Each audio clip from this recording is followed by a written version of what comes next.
하나님 말씀 같이 읽겠습니다. 요한 1서 5장 13절입니다. 요한 1서 5장 13절. 여름 한철 7월달, 8월달 두 달 동안 편안한 목장으로 예배드리는데 여러분 이해를 하시면 좋겠습니다. 요한 1서 5장 13절. 저희들이 다 암송하고 있는 아주 중요한 구절인데요. 같이 한번 읽으시겠습니다. 시작. 내가 하나님의 아들의 이름을 믿는 너희에게 이것을 쓰는 것은 너희로 하여금 너희에게 영생이 있음을 알게 하려 함이라. 오늘 말씀을 가지고 구원의 핵심, 2시간에 걸쳐서 구원의 핵심에 대해서 함께 나누도록 하겠습니다.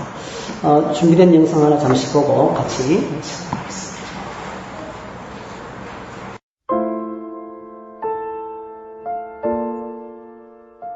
내가 살고 있는 것이 리무르, 티필, 티밭이에요. 내가 이렇게 걸어가잖아요. 그러면 아래에서 이 꼬마들이 나를 올려다봅니다.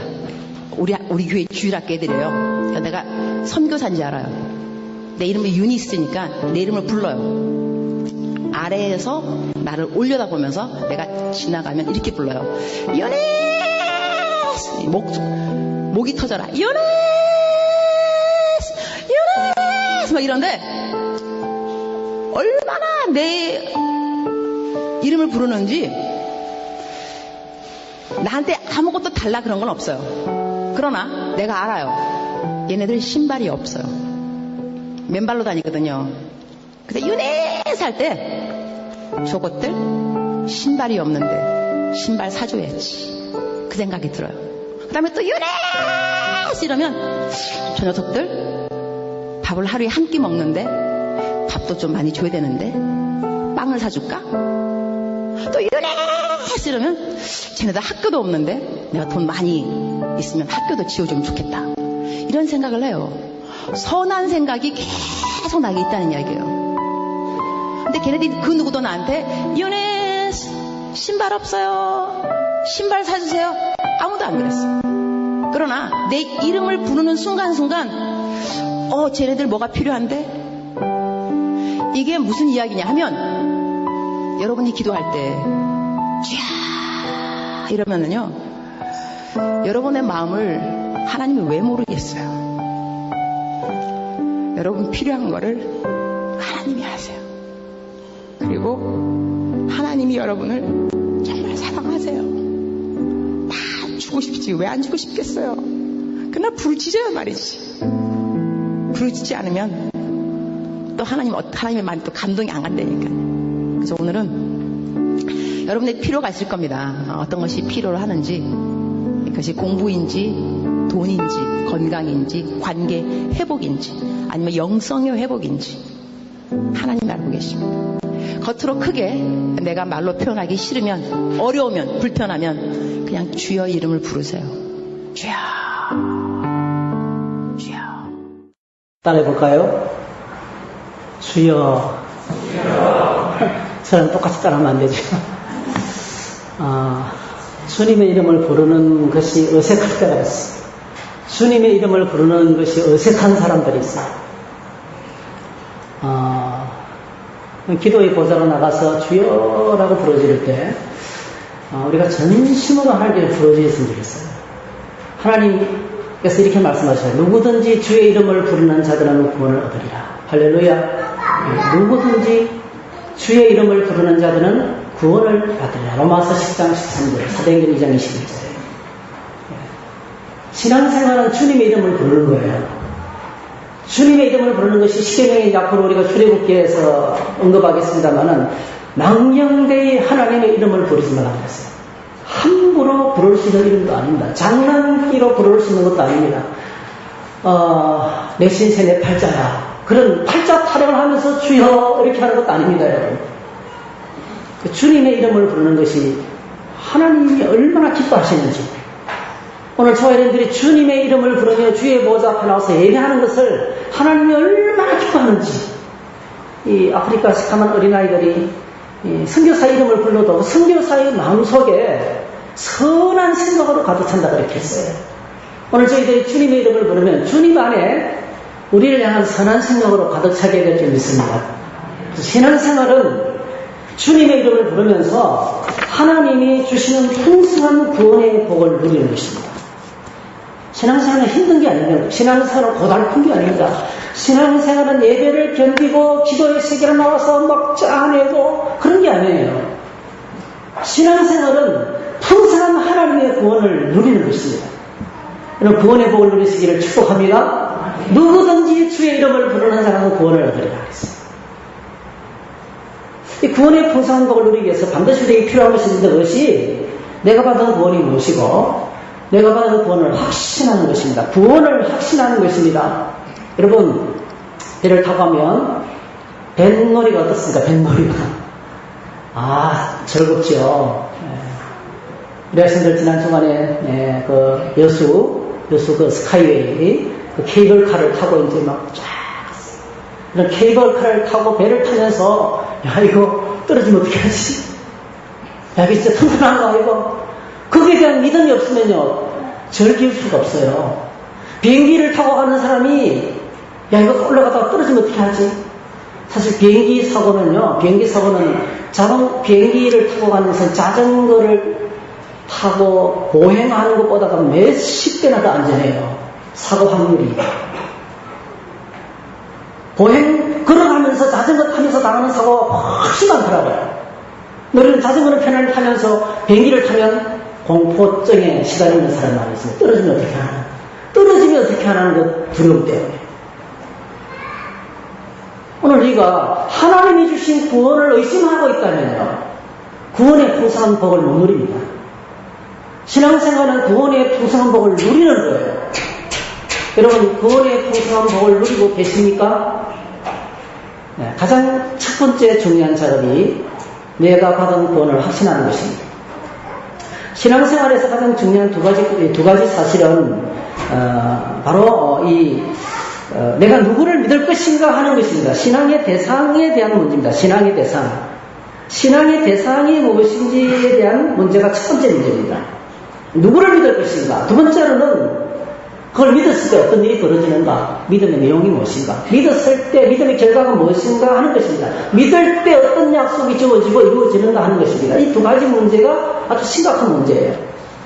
여러분 이 세상에서 우리가 끝까지 안심하고 믿을 수 있는 참된 신앙의 대상이 있습니까? 신앙의 대상들이 우리 주변에는 많습니다. 하늘도 땅도 바다도 해와 달과 별들도 이 땅에 수많은 피조물들 이렇게 과학이 발달하는 세상이지만은 아직도 이 피조물을 숨기는 하늘을 숨기고 태양을 숨기고 달을 숨기고 땅을 숨기는 사람들이 수두룩해요. 주변에 탁월한 사람들이 많습니다. 스카모니, 공자, 마호메트, 노자, 소크라테스, 아리스토텔레스 탁월한 사람들이 많습니다. 탁월한 정치 지도자들도 많습니다. 근데 여러분 참된 믿음의 대상이 되기 위해서는 적어도 참된 믿음에 우리가 믿을 수 있는 존재가 되기 위해서는 반드시 세 가지 조건이 필요합니다. 첫 번째로는 그가 하나님이셔야 됩니다. 하나님이야만이 믿을 수가 있어요. 천지를 창조하고 우주를 창조하고 창조주가 되어야만이 반드시 그를 믿을 수 있어요.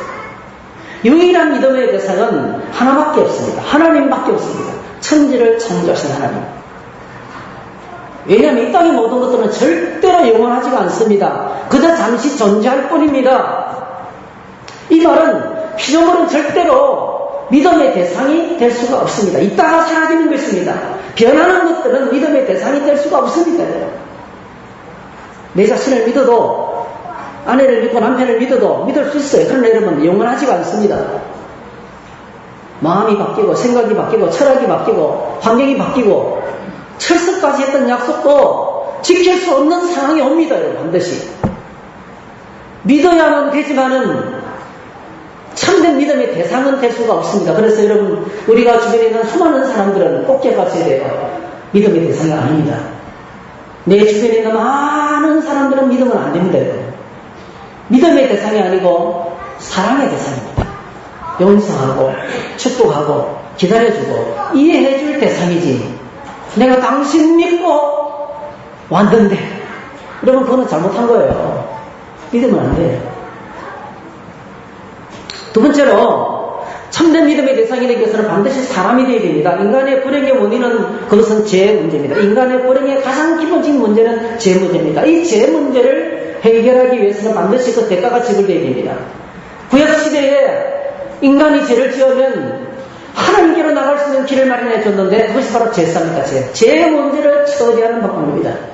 죄를 지으면 죄를 용서받기 위해서 죄 없는 정결한 가축을 성전으로 끌고 가서 그 짐승에 손을 얹고 안수하고 난 다음에 그 짐승을 잡아 죽입니다. 그래서 피를 받아서 제단에 뿌리고 살을 각을 떠서 태우고 능지처참하는 겁니다. 그리고 난 다음에 돌아와서 제사장이 선포합니다. 당신의 죄가 용서받았습니다. 여러분 꼭 기억하셔야 돼요. 죄 문제는 반드시 대가가 지불되어야 돼요. 죄는 절대로 그냥 용서되지 않습니다. 시간이 지나서 잊혀진다고 해결되는 게 아니에요. 죄는 해결되지 않은 죄는 그대로 남아있습니다. 오늘 성경이 우리에게 뭐라고 얘기하겠습니까? 죄의 삭선 사망이 됐어요. 죄의 삭선 사망이다. 반드시 사망이 있어야 됩니다. 그런데 여러분 그 재물은 구약시대의 그 재물은 일회용 재물에 불과합니다. 그런 다음에 또 죄를 지으면 또 짐승을 잡아주게 돼요. 용서받고 돌아오면서 죄를 지면 또 재물이 필요합니다. 끝없이 계속해서 필요한 재물, 일회용 재물, 일회용. 한 번 재물로 끝나는 게 아닙니다. 그래서 여러분 양가수와 염소를 수십만 마리를 끌고 와서 제사를 지내도 그것이 나의 영원한 죄를 해결하지는 못합니다. 사람의 죄는 짐승이 대신할 수가 없다는 거예요. 사람의 죄는, 사람이 지은 죄는 사람의 불행의 씨앗은 다른 건 피조물이 대신 처리할 수가 없다는 겁니다. 사람의 죄는 오직 사람만 감당할 수가 있어요. 그래서 우리가 신뢰할 수 있는 구세주, 우리가 믿을 수 있는 구세주는 하나님이신 동시에 반드시 사람이 되게 되고요. 그리고 또 하나 조건이 있습니다. 그것이 죄가 없어야 된다는 것이죠. 죄가. 이 땅의 모든 인생들은 자기 죄를 지고 가기도 힘듭니다. 이 땅의 모든 인생들은 자기 인생의 짐조차도 지기가 버겁습니다. 그래서 다른 사람의 죄를 짊어질 능력이 없습니다. 우리 인생들에게는 다른 사람의 죄를 짊어질 능력이 없습니다. 그래서 우리가 믿고 신뢰할 구세주는, 우리가 진짜 믿을 수 있는 믿음의 대상자는 이 세 가지 조건이 만족이 되고, 하나님이셔야 되고, 사람이셔야 되고, 죄가 없어야 돼요.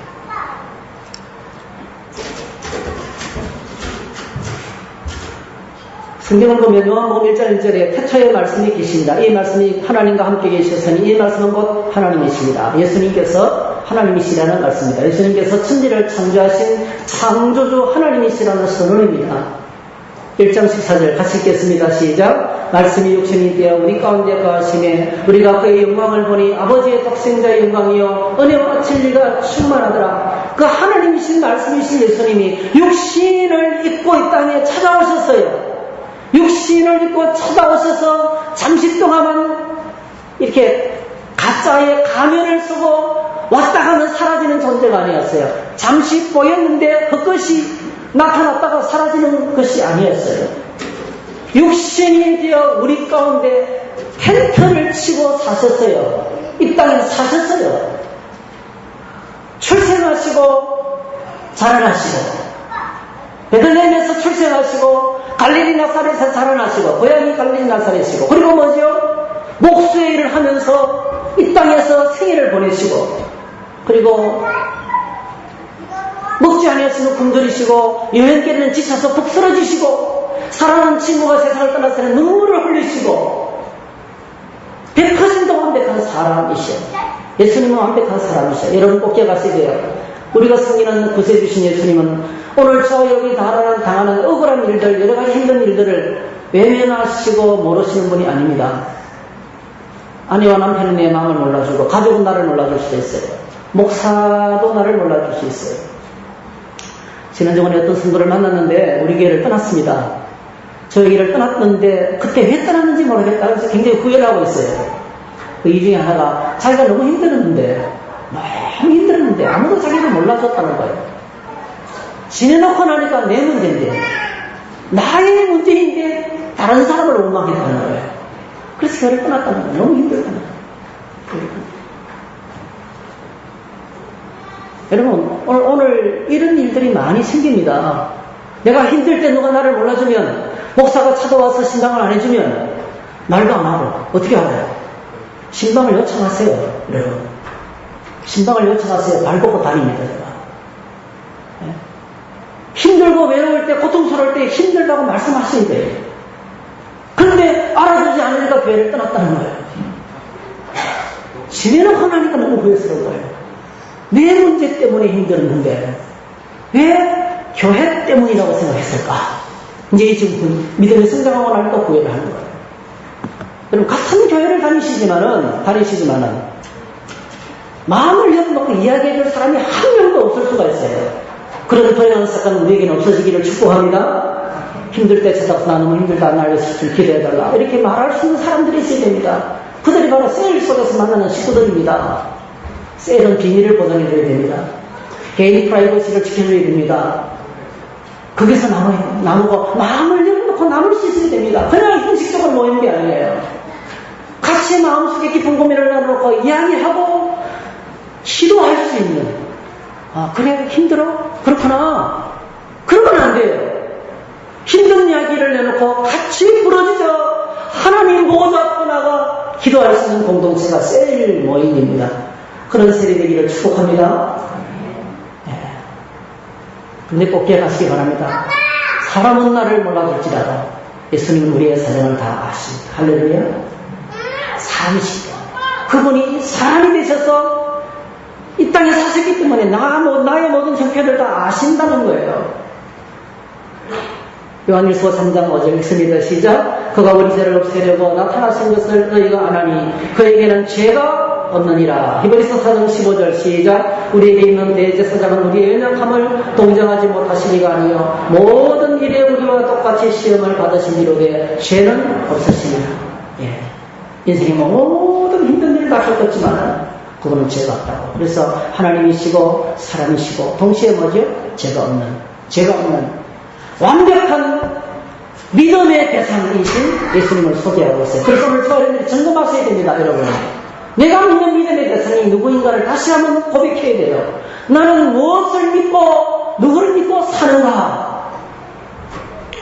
잘못된 믿음의 대상을 믿고 살았다면 회개하셔야 돼요. 믿음의 대상을 바꾸는 것이 회개입니다. 돈을 믿고 내 건강을 믿고 가족들을 믿고 명예를 믿고 지식을 믿고 살았다면 그 대상을 바꾸는 거예요. 하나님 내가 잘못 믿었군요.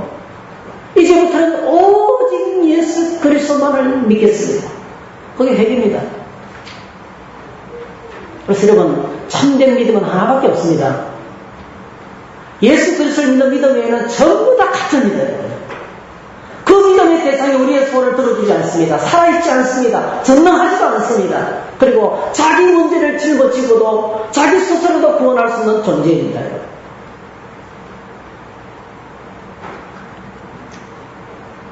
그러므로 예수 그리스도는 하나님이 보내신 유일한 구원자가 있습니다. 하나님이 보내신 유일한 믿음의 대상이 바로 예수 그리스도라는 것입니다.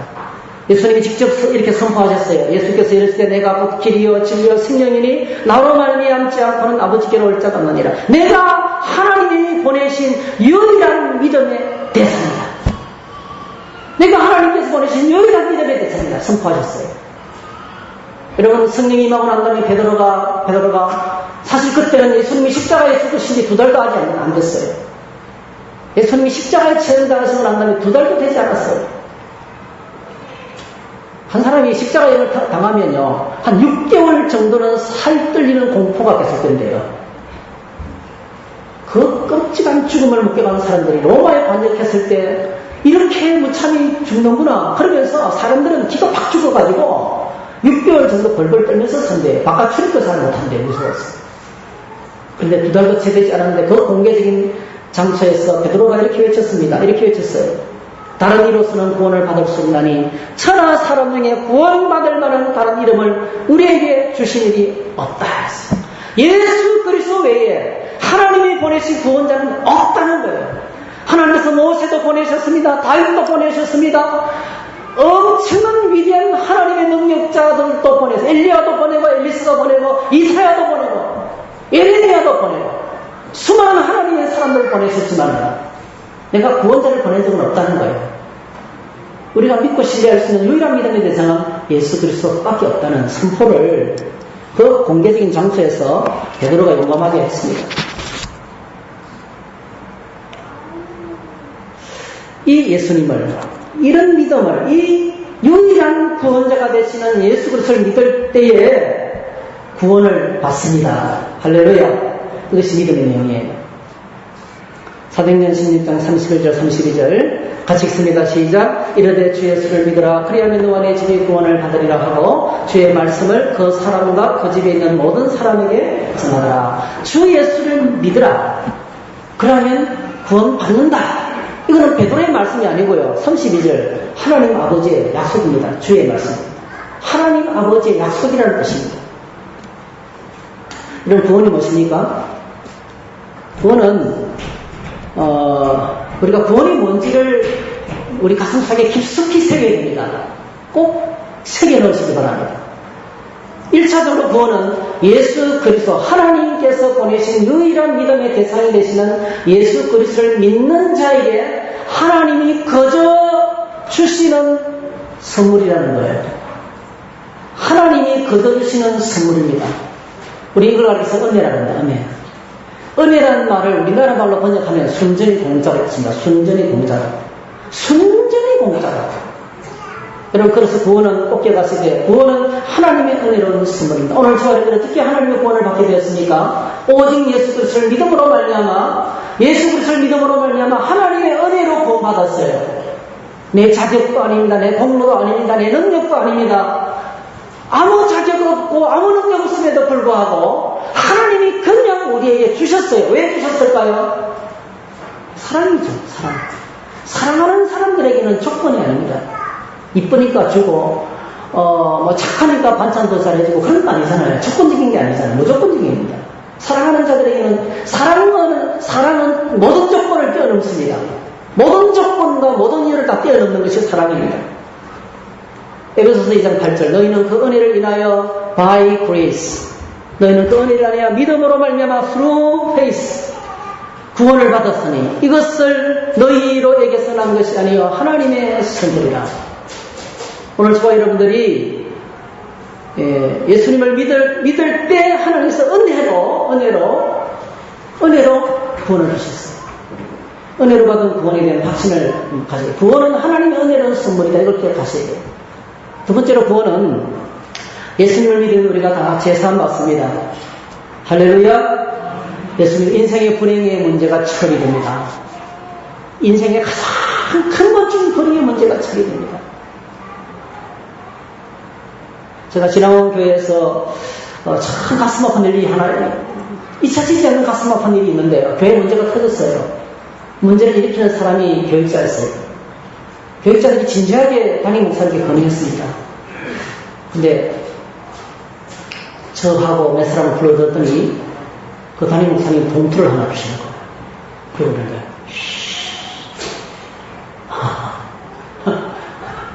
잊을 수가 없어요. 이거 먹고 가서 밥 사 먹고 조용히 하는 거. 아무것도 말하지 말아요. 그 문제 때문에 골막 터졌어요, 교회가. 얼마나 많은 사람이 상처를 입고 고통을 당했는지 몰라요. 여러분, 죄는요, 하고 더 풀어둔다고 되는 게 아닙니다. 끄집어내서 처리해야 돼요. 제 문제는 처리해야 됩니다, 여러분. 몸속에 암이 들어있는데, 암이 자라고 있는데, 본인한테도 말하지 말고, 아무한테도 말하지 말고, 말하지 말라는 거예요. 이야기하면 안 된다는 거예요. 충격받는다는 거예요. 충격을 받아서 큰일 난다는 거예요. 충격을 받아도 이야기해야 됩니다. 지나간 시간에 오늘날 수많은 사람들이 지난날에 내가 지었던 죄에 묶여 살아가고 있습니다. 사실 죄 문제는 과거 문제입니다. 죄는 과거 문제입니다, 여러분. 오늘의 문제가 아니에요. 이 죄는 과거입니다, 과거. 수많은 사람들이 과거의 죄의 근세에 묶여서 오늘을 살지 못해요. 그 지난날의 죄 때문에 오늘 조금만 고통을 당해도 스스로가 정지하는 거예요. 네가 옛날에 그렇게 나쁜 짓 하고 잘 될 줄 알았나? 자기가 자기를 정지하는 거예요. 그 죄의 근세에 묶여서 늘 자기를 정지하고 다 당신 지난날에 그랬잖아. 그러면서 상대방을 정지하고 그 과거 일입니다. 과거 일. 그런데 여러분 과거의 수많은 죄를 오늘 사람들은 끄집어내서 자기를 괴롭히고 사람들을 괴롭힙니다. 이 죄의 문제가 인생을 파괴하는 것입니다. 죄가 인생을 파괴합니다.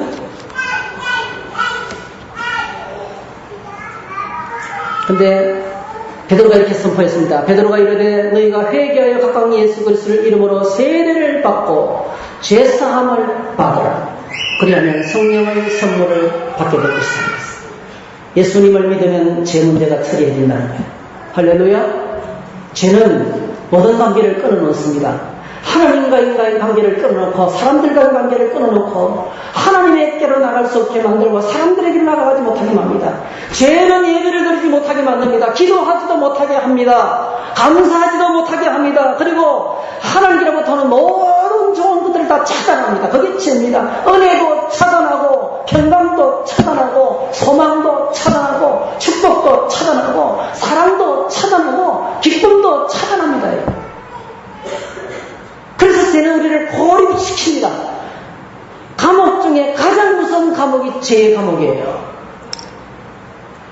어두운 가운데 가장 어두운 것이 죄의 어두움입니다, 여러분. 죄의 어두움 속에 갇히면 빛이 비쳐도 뚫고 나가지 못해요. 여러분, 이 세상에 빛이 뚫고 나가지 못하는 어둠이 어디 있습니까? 그게 죄의 어두움입니다. 죄는 우리 인생을 고립시키고, 죄는 우리 인생의 불행의 씨앗이고, 죄는 그래서 궁극적으로 우리에게 죽음으로 몰아갑니다. 죄의 궁극적인 목적은 우리를 죽음으로 몰아갑니다. 죄의 사슬은 사망이에요. 죄의 사슬은 사망입니다. 그래서 여러분, 죄 가운데 있는 사람들의 한식을 우리가 날마다 듣고 살아가고 있습니다. 오늘 이 땅에 수많은 사람들이 죄인인 것을 금방 알아차릴 수 있어요. 죄 가운데 있는 사람은 고립당하기 때문에, 그리고 죽음으로 당하고 있기 때문에 그들의 입에서 나오는 고백은 하나밖에 없어요. 야, 힘들어 죽겠다. 외로워 죽겠다. 진짜 죽겠다. 이 죽겠다는 말이 저절로 나오는 거예요. 그래서 죽겠다고 말하다가 진짜 나중에 죽습니다. 죽음을 향해서 들어가는 존재. 죽음을 향해서 두려움과 후회 가운데 죽음을 맞이하는 것이 인생입니다. 그런데 여러분, 예수님께서 십자가에 죽으심으로 제일 먼저를 처리했어요. 할렐루야. 모든 죄의 증죄로부터 우리를 자유케 하셨습니다. 예수 그리스도 안에서 결코 정죄함이 없나니 그랬습니다. 첫 번째. 그래서 구원의 관계 중에서 제일 첫 번째 관계이 하나님 나에게 왜 나에게 선물을 주십니까? 그 선물이 되는 관계. 두 번째로 하는 것이 뭡니까? 제사함 받은 것에 대한 관계입니다. 과거의 모든 정죄의 감옥에서부터 우리가 자유케 되는 이 제사함의 은혜를 우리가 받습니다. 두 번째로 예수님을 믿으면 의롭다함을 받습니다. 의롭다함. 상당히 어려운 단어입니다. 의롭다함을 받는 것은 이 재판에서 하는 용어입니다. 지방법원, 고등법원에서 사형선고 받았습니다. 그런데 대법원에 가서 변호사가 조사를 해보니까 이 사람이 아닌 죄를 뒤집어 썼어요. 그래서 그의 죄가 벗어났습니다. 대법원에서 최종 판결이 내렸습니다. 죄 없다. 죄 없다. 이 사람은 의인이다. 죄인이 아니고 의로운 사람이다. 칭의라는 것은 법정 용어입니다. 최고의 법정에서 선포되는 의롭다는 선포입니다. 여러분 기억하시기 바랍니다. 오늘 저와 여러분들이 내가 나를 보기에도 죄인이고 내가 나를 봐도 부족하고 다른 사람이 나를 봐도 부족하고 그렇지만 예수 그리스도를 믿는 저와 여러분들에게 하나님께서 하늘 최고 법정에서 선포합니다. 의롭다. 할렐루야.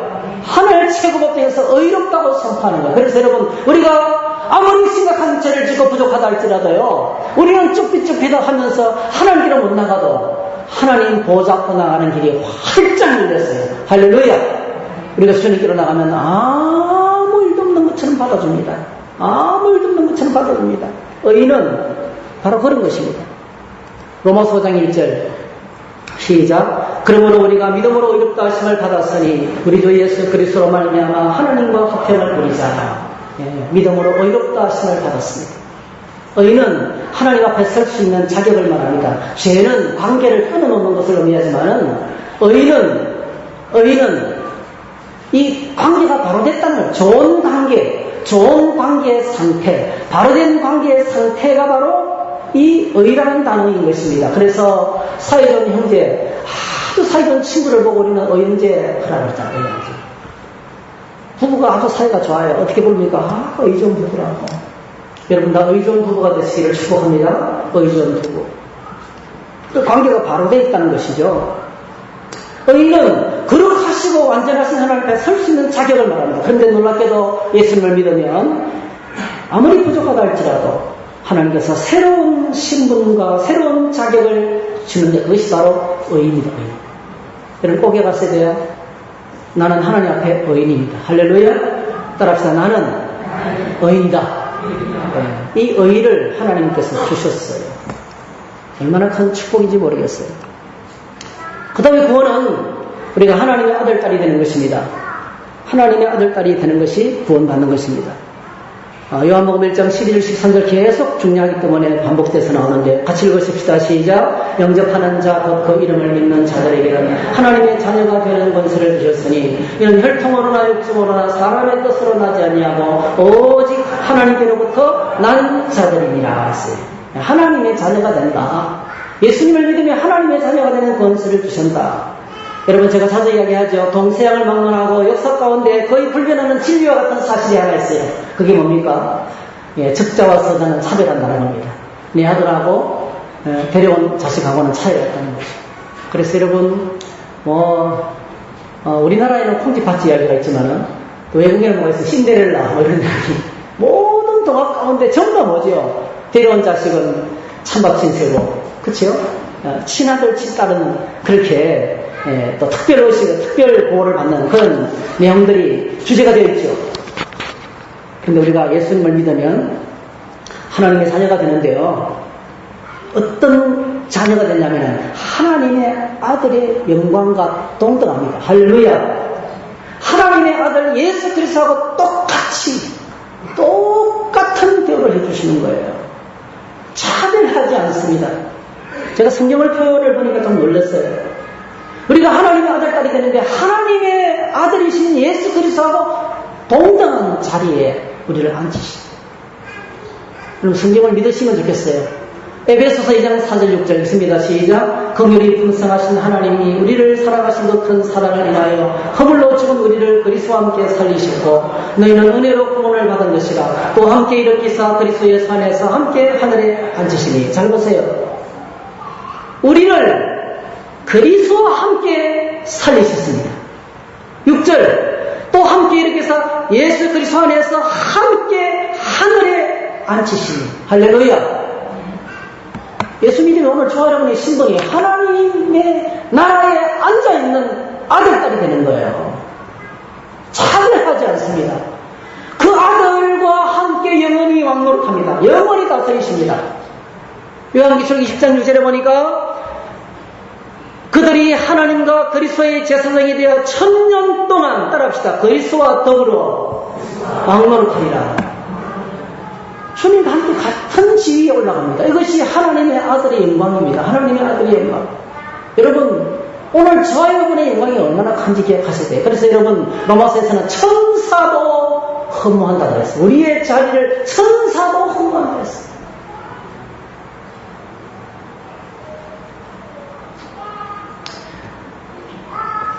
하나님의 자녀를 하나님께서 어떻게 하실까요? 잘못하면 때릴 때도 많아요. 징계하십니다. 징계. 아들이기 때문에 징계하실 때가 있습니다. 그런데 여러분 하나님이 한 말씀으로 말씀드리면 하나님의 자녀들을 하나님이 양육합니다. 여러분 그래서 오늘 저와 여러분들이 말씀의 보좌 앞에 나가고 기도의 보좌로 나갈 때 꼭 기억하셔야 돼요. 우리가 이런 기도를 하나님 오늘도 나를 양육해 주시기 원합니다. 말씀으로 나를 양육해 주시기 원합니다. 기도 가운데 나를 양육해 주시기 원합니다. 하나님의 사람으로 온전히 될 수 있도록 도와주시기 원합니다. 진리를 깨닫게 도와주시기 원합니다. 하나님이 싫어하는 죄가 있다면 떠나보내게 해주시기 원합니다. 하나님이 원하시는 수준으로 나를 끌어올려 주시기 원합니다. 그런 기도를 함께 들을 수 있어야 되겠습니다. 가르치고 먹이고 입히시고 보살피고 가르치시고 훈련하시고 지도하십니다. 할렐루야. 네. 마태복음 5장에 보니까 공중의 새를 보라. 심지도 않고 거두지도 않고 창고에 모아들이지도 아니하되 너희 하늘 아버지께서 기르시나니 너희는 이것들보다 귀하지 아니하냐. 하나님이 하늘의 새도 기르시는데 십자가의 보혈로 구원받은 하나님의 백성들을 그냥 내버려 두시겠는가는 거예요. 29절 그런가 내가 너에게 말하노니 솔로몬의 모든 영광으로 입은 것이 이 꽃 하나만 갖지 못하는 덜에 핀 백합과 하나님이 입히시는데 솔로몬의 영광보다 더 영광스럽게 입히신다는 거예요. 그런데 30절 오늘 있다가 내일 아궁에 던져지는 덜불도 하나님이 이렇게 입히시거든. 따라하실까요? 하물며 너희 가보냐. 십자가의 보혈로 구원받은 하나님의 백성들을, 하나님의 아들, 딸들을 입히고 먹이고 보살피지 않겠느냐는 거예요. 그게 하나님의 아들의 영광이에요. 하나님의 아들의 영광. 여러분 오늘 저와 여러분들이 하나님의 아들, 자녀, 하나님의 자녀됨을 확신하셔야 돼요. 하나님의 자녀의 영광이 얼마나 큰지를 이해하셔야 돼요. 그분은 우리의 필요를 채우시고 공급하십니다. 우리의 필요를 채우시고 공급하십니다.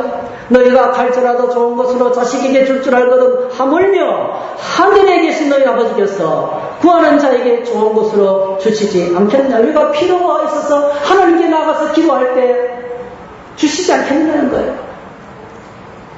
참 오늘 그 유니스 선교사님의 감정이 참 우리가 다 아는 거죠. 많이 보는 동영상이고요. 다시 한 번 더 묵상했는데요. 요하네스 오늘 저와 여러분들이 주여라고 부르실 때 여러분 부탁드립니다. 주여라고 부를 때 어색하지 않기를 축복합니다. 주여 하나님을 믿음으로 부르셔요. 부를 때 유니스라고 부를 때 내 안에 그 어린아이를 향한 선한 생각이 가득 찼다 그랬어요. 참 너무 감격스러워요. 우리가 주님의 이름을 부를 때 나를 향해서 하나님께서 선한 생각으로 가득 찬다는 거예요. 우리 하나님은 더 선하신 분이시죠. 더 풍성하신 분이시고.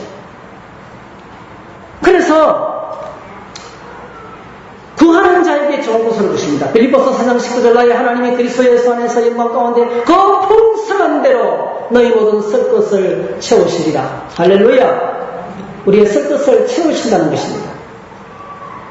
하나님께서는 하나님의 자녀들에게 걱정하며 염려할 이유를 제거합니다. 오늘 하나님의 자녀인 것을 저희들이 믿는다면 걱정하고 염려할 이유가 사라집니다.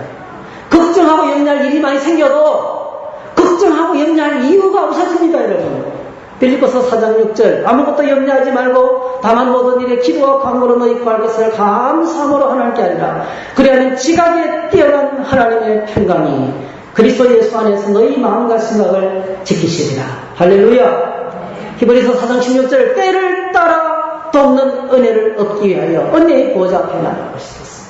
언제든지 시간과 장소를 가리지 않고 언제나 어디서나 하나님의 보좌 앞에 나갈 수 있는 길이 있다는 거예요. 그러므로 저와 여러분들이 꼭 기억하셔야 돼요. 새벽에 나와서 기도하시는 것은 축복입니다. 낮에 나와서 기도하시는 것은 축복입니다. 기도할 수 있는 것은 큰 축복입니다. 의무가 아닙니다, 여러분. 종교적인 의무가 아닙니다. 기도할 수 있는 것은 축복입니다. 할렐루야. 하나님의 보좌 앞에 나갈 수 있는 은혜고 축복이라는 것을 기억하셔야 되겠어요. 그리고 오늘 저희들이 예수님을 믿으면 영생을 주십니다. 영원한 생명을 주십니다. 2주 전에 상세하게 취급했습니다. 우리가 거듭나서 영생을 받게 된 것은 인간적인 기원에 의해서 된 것이 아닙니다. 혈통으로나 육적으로나 사람의 뜻으로 된 것이 아닙니다. 오직 하나님께서 성령께서 주권적으로 우리에게 영원한 생명을 주셨어요. 그러니까 우리가 하나님으로부터 새로운 생명을 받아서 태어나게 된 것은 혈통 때문에 아니고 육체적인 정욕 때문도 아니고 몇 명을 낳아야지 아들을 낳아야지 이런 사람의 계획에 의해서 된 것도 아니고 한 번 더 따라서 오직 하나님께로부터 난 것이다. 예. 전적으로 100% 성령께서 주권적으로 역사하신 거라는 거죠. 그래서 우리가 하나님의 아들, 딸이 되고 영원한 생명을 받게 된 것입니다. 요한복음 6장 40절에 진실로 너에게 너희 믿는 자는 영생을 가졌다. 믿는 자는 영생을 가졌다 했어요. 시대가 참 중요하죠. 우리가 이미 영생을 가지고 있다는 겁니다. 가졌다는 이 말은 과거입니다. 앞으로 영생을 받게 될 것이 아닙니다. 종종 상가집에 가면 그런 이야기를 많이 해요. 저기에 목사님 기도해 주셔서 영생 얻게 해주세요. 영생 복락에 들어가도록 해주세요. 그거는요 불교 용어하고 똑같은 겁니다. 스님 오셔서 목탁 두드리고 연불해서 극락왕생 가게 해주세요. 이런 건 똑같은 겁니다. 이미 얻었습니다. 우리가 이 영생을 소유하고 있습니다. 이 영생 어떻게 주어진 겁니까? 성령께서 주셨어요. 할렐루야. 무엇을 통해 주셨습니까? 살아있는 하나님의 말씀을 통해서 주셨어요. 우리가 지난주에 2주 전에 생각했습니다. 너희가 거듭난 것은 썩어질 씨로 된 것이 아니요 썩지 아니할 씨로 된 것이니 살아있고 항상 있는 하나님의 말씀으로 되었다 했어요. 그래서 오늘 저와 여러분들이 이 구원의 풍성한 복을 누리기 위해서 우리가 정말 가까이 해야 될 것이 있어요. 말씀입니다. 할렐루야. 하나님 말씀. 내 말씀 묵상을 나는 안 된다라고 포기하면 안 돼요. 구원의 풍성한 복을 누리는 사람은 늘 성경을 강조하는 것입니다. 저는 저에게 많은 분들이 성경을 읽고 일독을 하고 묵상을 하고 너무 존경해요. 너무 자랑스러운 겁니다. 너무 감사한데 늘 말씀, 그저 말씀 가까이 하고 말씀 기록하고 말씀 암송하고 말씀을 향한 열정이 대단한 분들이 한두 명이 아니에요. 근데 구원의 풍성한 복은 하나님의 말씀을 가까이 할 때 비로소 주어지는 것입니다. 그리고 마지막으로 하나님 우리에게 영원한 천국을 주십니다. 예수님을 믿으면 영원한 천국이 우리를 기다리고 있습니다. 할렐루야. 예수님을 믿으면 영원한 천국에 들어갑니다. 영원한 천국. 이 천국의 단어를 생각하면 우리가 물어야 될 질문이 있어요. 당신 정말 천국을 믿습니까? 이 질문을 해야 돼요. 나는 정말 하나님 나라를 믿고 있는가? 나는 천국을 믿고 있는가를 질문해야 됩니다. 갈라디아서 4장 7절에 보니까 그러므로 내가 이후로는 종이 아니요 아들이니 아들이면 하나님으로 말미암아 유업을 받을 자니라. 하나님께로부터 상속을 받을 자니라. 유업이라는 것은 상속을 받을 자라는 뜻이에요.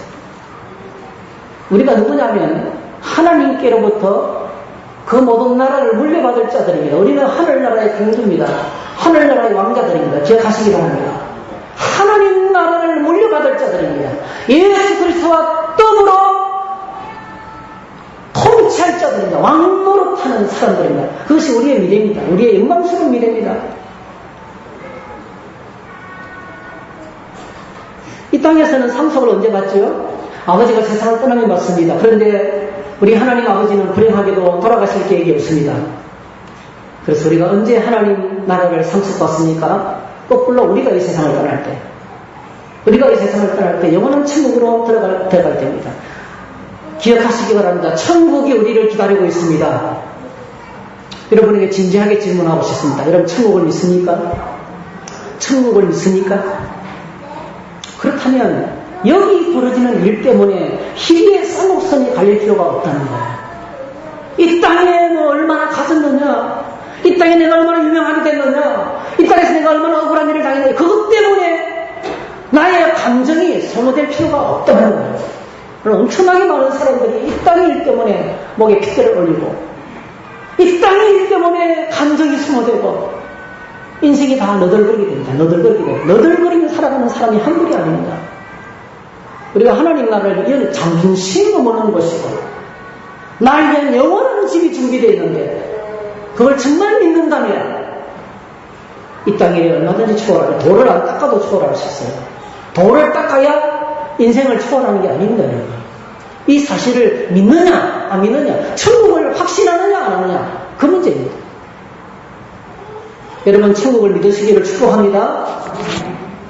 디모데후서 4장 17절 18절 주께서 내 곁에 있어서 나에게 힘을 주시면 나로 말미암아 선포된 말씀을 온전히 전파되어 모든 이방인이 듣게 하려 하시니 내가 사자의 입에서 건짐을 받았느니라. 주께서 나를 모든 악한 일에서 건져내시고 또 그의 천국에 들어가도록 구원하시리니 그에게 영광이 세세 몽토록 있을지어다. 아멘. 여러분 우리가 정리를 해보겠습니다. 참된 믿음은 무엇입니까? 참된 믿음은 하나님이 보내신 유일한 믿음의 대상이신 예수 그리스도를 믿는 것입니다. 그거를 믿을 때 구원받는다는 것이 참된 믿음인 것입니다. 자, 그래서 우리에게 주시는 구원은 하나님이 선물로 주셨습니다. 죄사함 받고 의롭다함을 얻고 하나님의 자녀가 되고 영생을 얻고 천국을 갑니다. 죄사함 받고 의롭다함을 이미 받았으니 우리의 과거 문제가 처리되는 거예요. 우리 과거 문제. 여러분 부탁드려요. 지난날에 그 어떤 것 때문에 오늘을 망치지 마시기 바랍니다. 지난날에 그 어떤 실수나 잘못한 것 때문에 그거 다시 끄집어내서 사람 힘들게 하지 마시기 바랍니다. 그것 때문에 자기를 정지하지 마시기 바랍니다. 우울증이 왜 찾아온지 아세요? 과거의 실수에 묶인 겁니다. 지난날의 실수에 묶이니까 우울증이 찾아오는 거예요. 왜 우리가 신앙이 흔들립니까? 어제 그저께 내가 했던 실수 때문입니다. 술 먹고 다 날리고 또 실수하고 넘어졌던 것 때문입니다. 기억하시기 바랍니다. 주님이 우리의 과거를 깨끗하게 정리하셨습니다. 할렐루야. 과거를 처리해버렸습니다. 이것이 주님의 능력입니다. 우리는 지나간 과거를 수습할 수 있는 능력이 없습니다. 슈퍼맨은 돌아가더라고요. 시간을 거꾸로 해가지고. 슈퍼맨은 돌아가지만 우리는 못 돌아갑니다. 하나님께서 우리의 과거를 깨끗하게 처리하셨어요. 그래서 오늘 이 시간부터도 어떤 인간이라도 지난날의 과거 문제를 끄집어내가지고 이야기하면 여러분 속을 이렇게 하겠어요. 사탄은 물러가도록 하겠어요. 사탄. 그건 우리를 정죄하는 존재는 마귀입니다. 율법입니다. 근데 그리스도의 은혜 안에 들어오면 모든 정죄에서 벗어나서 우리 과거 해방됩니다. 이거 생각하면 너무 감격스러웠어요. 우리가 맨날 위축당한 게 뭡니까? 지금까지 내가 한 게 없어요, 여러분. 당신 지금까지 뭐 했느냐 물을 내놓을 게 없습니다. 하나님께서 나에게 너 뭐 했냐 지금까지 내놓을 게 없습니다. 기가 팍 죽어요. 근데 여러분 그렇게 묻지 않고요. 주님의 은혜를 바라보면 이제 내가 사는 것도 하나님의 은혜다. 할렐루야. 앞으로 살아가게 될 것도 하나님의 은혜다. 그러면 기가 팍 살아요. 그 다음에 하나님의 자녀가 되고 영생을 얻는 것은 지금 내가 오늘 하나님이 나를 양육하시고 오늘 나의 삶이 주님 안에서 풍성해지기를 원하십니다. 새로운 생명을 누리는 거예요. 영원한 생명을 지금 갖고 지금 내가 풍성한 삶을 누리게 되는 겁니다. 지금 우리는 하나님의 자녀들입니다. 할렐루야. 요한일서에 사랑하는 자들아 우리가 지금은 하나님의 자녀들이라 했어요. 그러나 그가 오실 때가 되면 예수 그리스도가 나타나신 우리가 그와 같을 줄을 나는 안다 했어요. 지금 이 모양으로 내가 비참하게 살아가지만 지금 내가 하나님의 아들인데 하나님의 아들이신 예수님이 다시 나타나시면 우리가 예수 그리스도와 같이 영광스러운 모습으로 바뀐다는 거예요. 그걸 내가 확신한다 이렇게 말했어요. 그래서 구원은 받았습니다. 지금 우리는 구원 받고 있습니다. 하나님의 보호 속에 있습니다. 할렐루야. 그리고 앞으로 뭐죠? 영원한 생명을 가지고 영원한 천국에서 살게 될 것입니다. 미래에. 꼭 기억하셔야 돼요. 현재는 미래에 물려 있습니다. 현재와 미래는 붙어 있어요. 현재와 미래는 붙어서 가는 겁니다. 오늘을 엉망으로 살면서 내일이 좋아질 것이라고 생각하는 사람은 사기꾼입니다. 오늘을 진실되게 살고 성실하게 살면 그 사람의 미래는 밝습니다. 할렐루야. 현재는 미래와 맞물려서 살아가고 있어요. 놀랍게도 하나님께서 우리 현재를 구원하신 동시에 미래를 구원하셨어요. 할렐루야. 미래를 구원하시는 분이십니다. 그러면 오늘 저와 여러분들이 받은 구원이 바로 뭡니까? 과거의 구원, 현재의 구원, 미래의 구원. 시간과 장소와 상관없이 받는 구원. 이런 구원을 우리는 영원한 구원이라고 해요. 할렐루야. 영원한 구원을 받았습니다. 영원한 구원을 받은 사람, 영원한 구원을 받은 사람의 입에서 나오는 고백이 바로 뭡니까? 찬양입니다. 영원한 구원을 받은 이런 하나님의 영광스러운 구원을 기감하는 자들의 입에서 나오는 고백이 찬양입니다. 그게 바로 예배입니다. 그게 바로 감사인 것입니다. 요한계시록 5장 11절 12절에 보니까 내가 또 보고 들으매 보호자와 생물들과 장로들을 불러선 많은 천사의 음성이 있으니 그 수가 만만이요 천천이라 큰 음성으로 이르되 죽임당하신 어린 양은 능력과 부와 지혜와 힘과 존귀와 영광과 찬송을 받으시기에 합당하다. 왜 그렇습니까? 우리의 구원을 이루시기를 바라고 있습니다. 7장에도 14만 4천 명과 수많은 사람들이 구원받은 사람들이 찬양합니다. 이후에 내가 보니 각 나라와 족속과 백성과 방 안에서 아무도 능히 셀 수 없는 큰 무리가 나와 흰 옷을 입고 손에 종려가지를 들고 보좌 앞과 어린 양 앞에 서서 큰 소리로 외쳐 이르되 구원하심이 보좌에 앉으신 우리 하나님과 어린 양에게 있다. 오늘 저와 여러분의 예배가 이런 예배가 되기를 축복합니다. 구원하시니 보좌에 앉으신 우리 하나님과 어린 양께 있도다. 구원하시니 보좌에 앉으신 우리 하나님과 어린 양께 있도다. 할렐루야. 다 일어나셔서 이 찬양을 함께 들으십시다. 네. 우리 보좌 앞에 모여봅니다.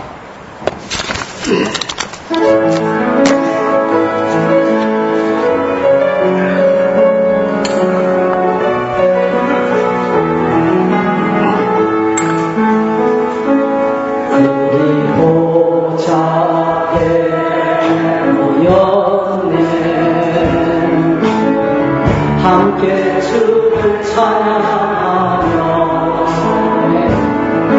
하나님의 사랑 그 아들 주셨네.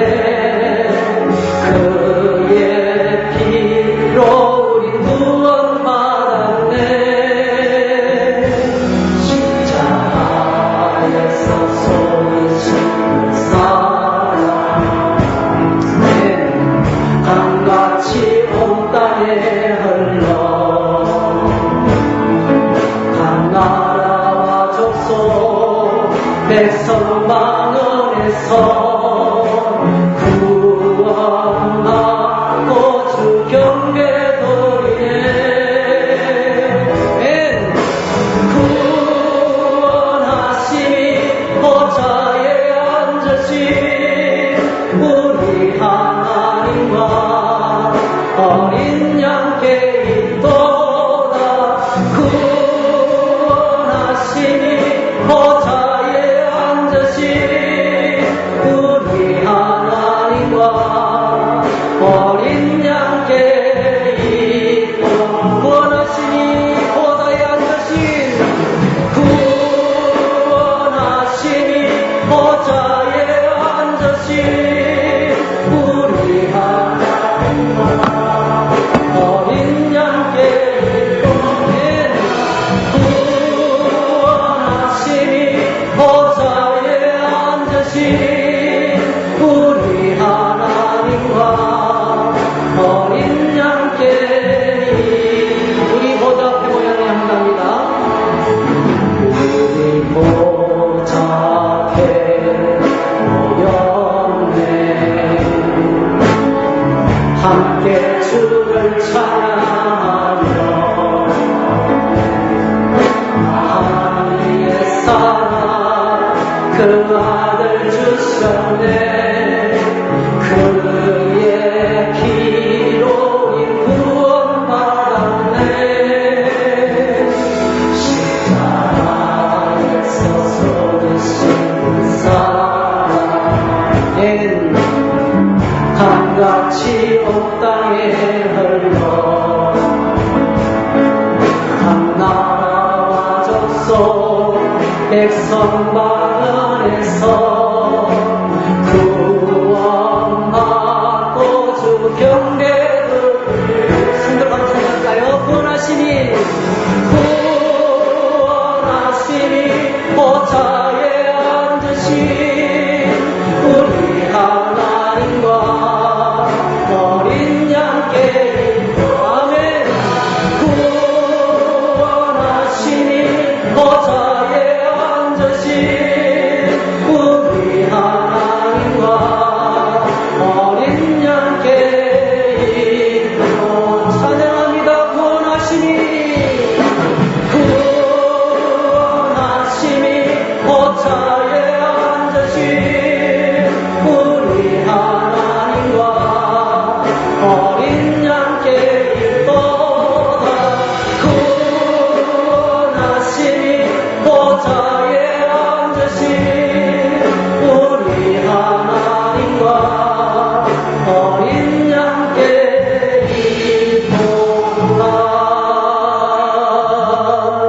할렐루야! 오늘 이렇게 한번 저희들이 기도했으면 좋겠습니다. 하나님, 구원의 감격과 확신으로 주님을 예배하며 주님을 섬기게 해주시기 원합니다. 내 안에 확신이 흘러넘치게 해주시기 원합니다. 모든 의심과 두려움은 떠나가게 하시고 확신과 감격으로 하나님을 예배하게 해달라고 기도하시고요. 제사함을 주시고 어렵다함을 주시고 하나님의 자녀가 되게 하시고 영생을 주시고 영원한 천국을 선물로 주셔서 감사합니다. 내게 구원 주신 하나님의 은혜를 구체적으로 고백하면서 다시는 죄에 묶여 살지 않게 해주시기 원합니다. 다시는 과거에 묶여 살지 않도록 도와주시기 원합니다. 하나님 보좌 앞에 나갈 때 주저함이 없이 담대하게 의인으로 당당하게 나가게 해주시기 원합니다. 이 땅의 문제 때문에 걱정하지 않게 해주시기 원합니다. 하나님의 자녀로 살게 해주시기 원합니다. 영원한 생명을 가지고 천국을 소망하며 살게 해주시기 원합니다. 이런 고백을 들으십시다.